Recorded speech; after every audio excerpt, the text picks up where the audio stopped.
If you're planning on taking your service animal to the zoo, here's some tips to help you through your trip. First, you need to go right to member services and check them in.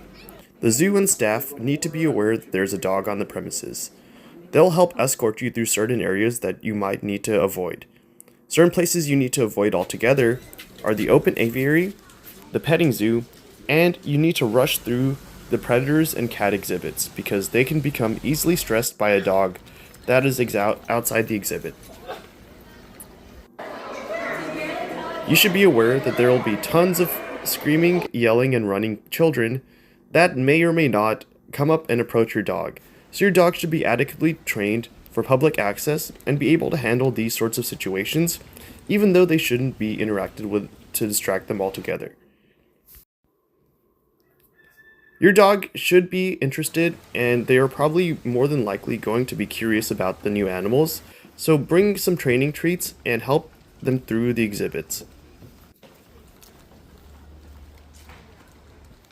Here you see us rushing through the cat exhibits and walking right past the open aviary.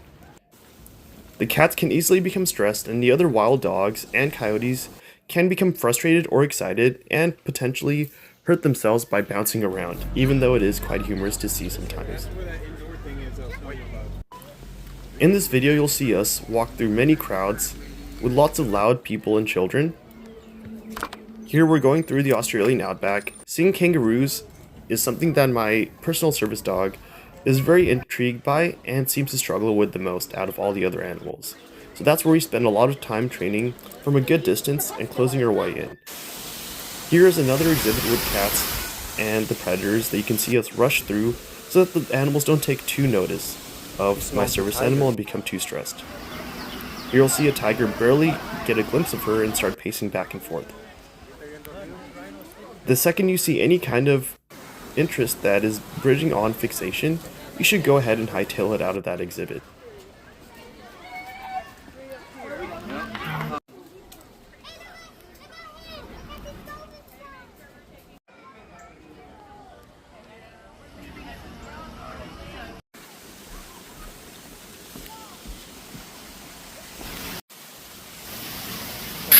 Here is an orangutan eating some kind of melon, which I would definitely avoid. If he becomes stressed, they can easily throw those things at you or your dog.